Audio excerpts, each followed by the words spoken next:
Now, the complete set that we use is the population. Let's say there are 30,000 households which I need to survey. Now, this 30,000 is what? This 30,000 is the complete population. That's the complete village that I need to survey. For me, it's physically not viable to go to each and every household of the village and cover that 30,000 households in a period of 1 month or 1 week which I am allotted. So, what I do is, rather than going for the complete set of population, I pick some households, I pick some villages, I pick some houses in the villages. Let's say out of this 30,000, I pick 300 villages. So probably 10 villages a day. In 1 month, I'll cover 300 villages, 300 households. So 10 households a day. And in that 10 households a day, I would cover the complete sample in 1 month. Okay. So we call this as sample. Now, I do my study only on the sample, because practically it's not possible for me to study the complete population. So what I do is, I do my study only on the sample. Now, based on the results that I have obtained from the sample, I would generalize those results onto the complete population.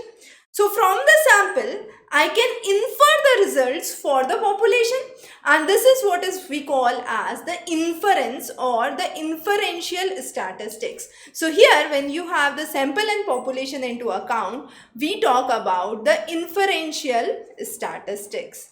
Now, some other important terms. When we are talking about a specific measure of a sample, we call this as statistic. Clear? When we are talking about a measure of the population, we call this as parameter. So again, sometimes it can happen that I just need to have a study of class 10th students of school ABC. Now, class 10th students in the school ABC, total students are 100. So, I don't need to go for sample. I can work on all of those 100 students. So, in that case, what we consider is parameter. But now the second case is class 10th students of all the schools of city ABC. Now, there can be 200 schools and 100 students in each of those schools. So, 100 into 200.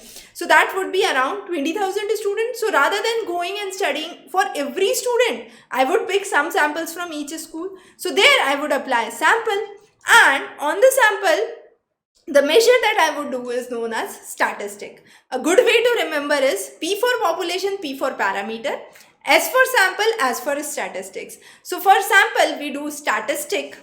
For population, we do parameter. Now, it's not statistics. Note again, for sample, we have statistic.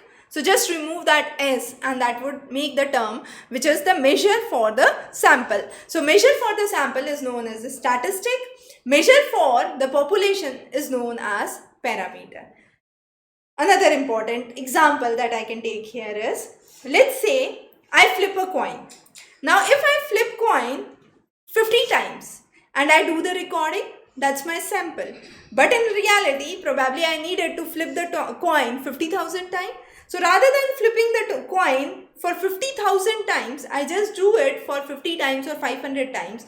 And based on my readings, I would make the result that, okay, whenever I'm tossing and I'm tossing it for, let's say, 50 times or 500 times, 50% it's head and 50% it's tail. Now that result I can generalize even if I want to toss for 50,000 times.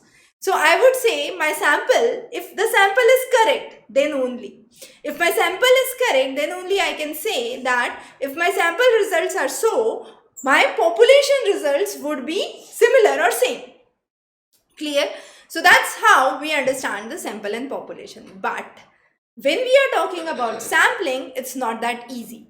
Sampling has a very common problem which is known as sampling biasness.